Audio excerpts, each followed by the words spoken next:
But walking, sitting, hearing, speaking, reaching, lifting, sleeping has to be altered.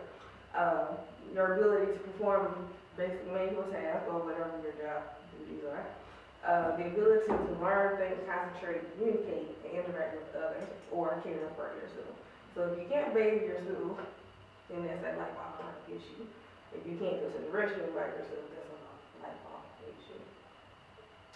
A modification or adjustment to a job or work environment to enable a qualified person with a disability to perform essential job functions is a reasonable accommodation that employers are responsible to allow or produce.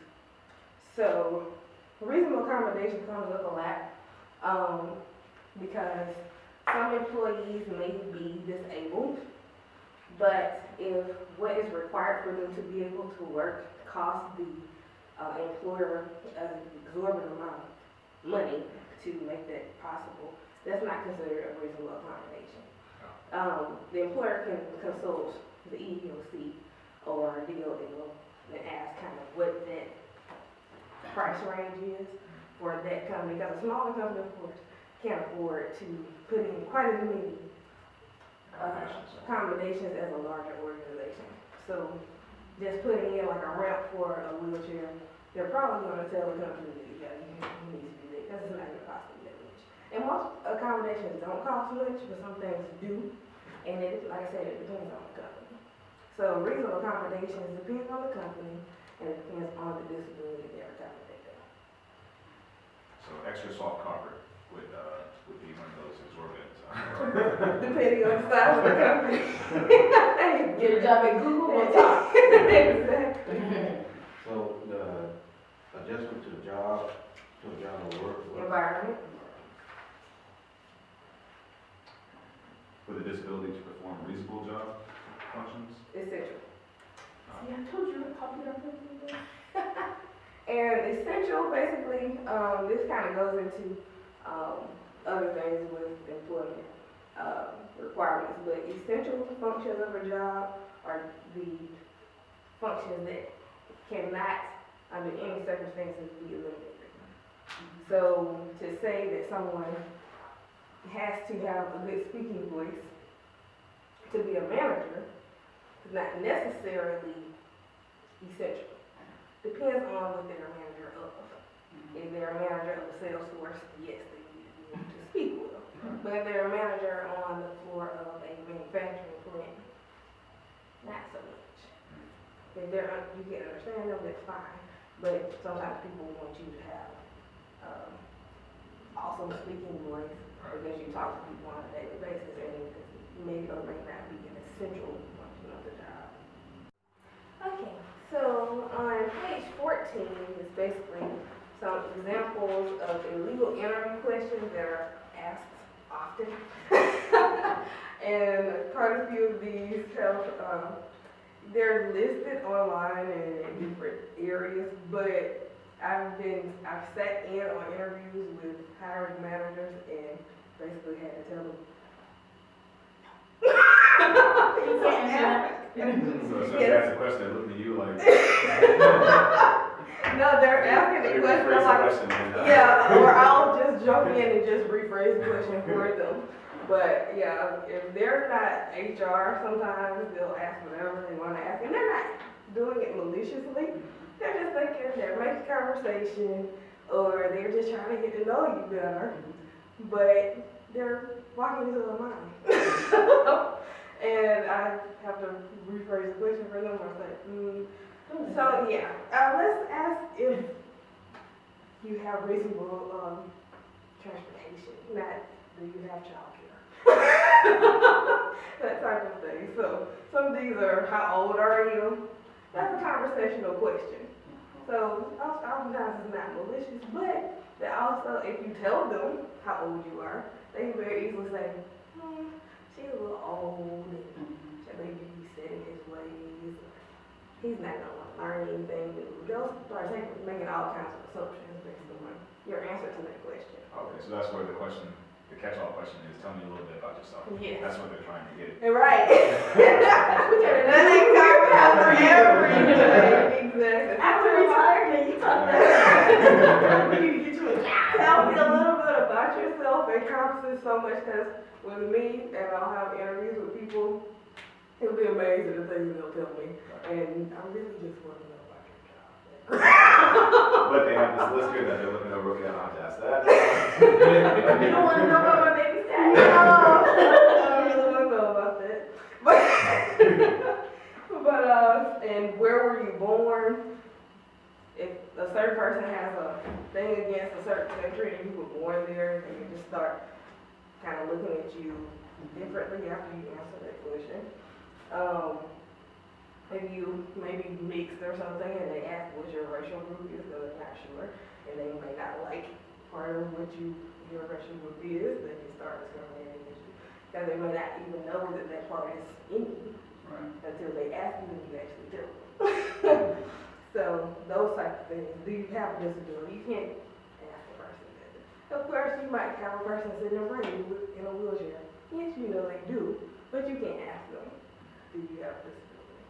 Because for them, it may be temporary. Right. So you're making a job decision based on that, maybe actually to your own detriment. So, sexual harassment. One of my favorite topics because of many experiences I've had with people. Once again, a lot of times it's not malicious, but people do things, say things, have things in their office that just are not acceptable. So, in regards to sexual harassment is a form of sex discrimination that violates Title VII. The EEOC states that unwelcome sexual advances, requests for sexual favors, and other verbal or physical conduct of a sexual nature constitute sexual harassment when submission to or rejection of this conduct explicitly or implicitly affects an individual's employment, unreasonably interferes with an individual's work performance, or creates an intimidating, hostile, or offensive work environment. So, key things to know about sexual harassment.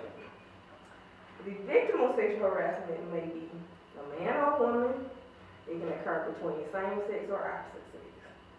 Harassers can be the victims of superior, a contractor for the organization, a regular co-worker, a non-reporting officer, saying somebody else's manager, not your particular manager, or even a non-employee.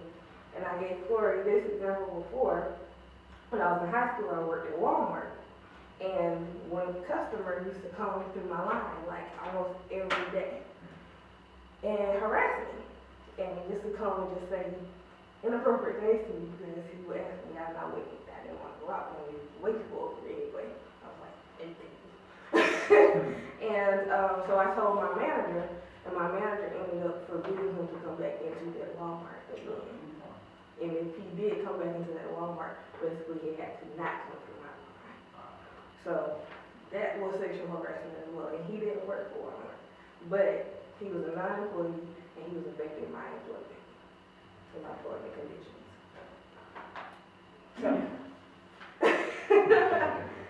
now somebody just asking you out on a date, it's not sexual harassment. It depends on how they ask and what they say when they ask. So the cheesy pickup lines can fly.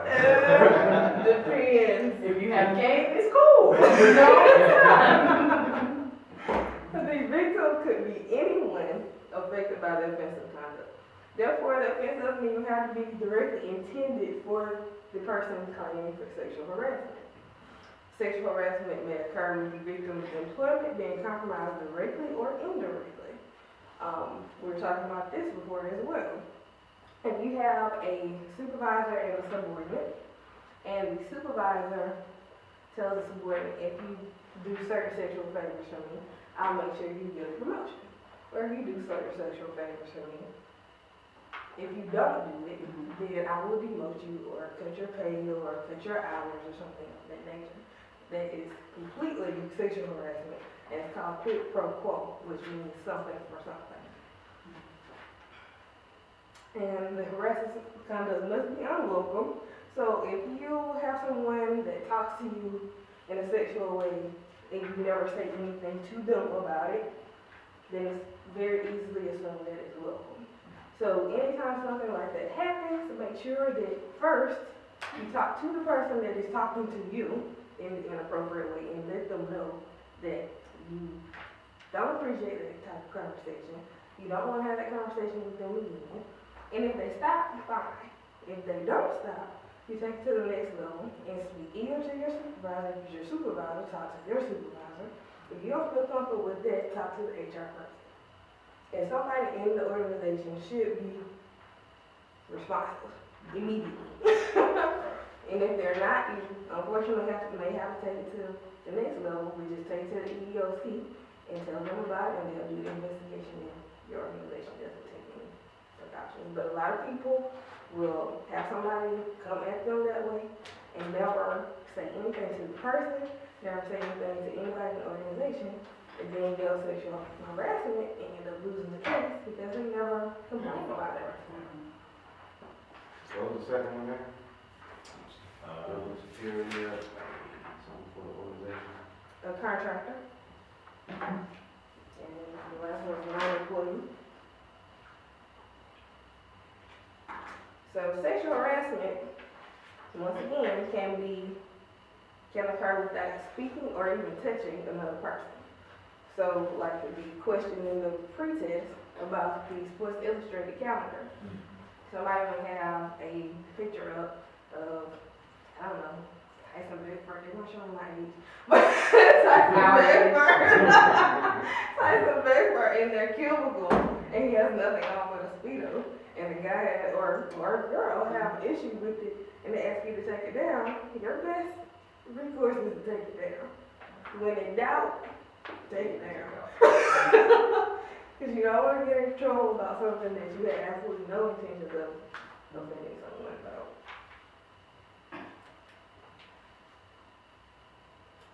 So, several items may constitute visual harassment when used in the workplace. These include derogatory posters, cartoons, or drawings based on protected category of employees, sexually oriented photographs and cartoons, displaying centerfolds, sexual objects or toys, sexual screensavers, bathing suit calendars.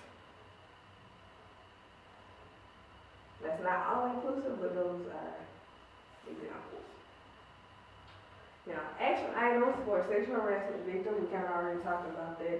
Make sure that you tell the harasser directly to stop. And if the victim doesn't stop, then you should talk to your employer, research your company's policy, the employee handbook that you get that most of you don't read.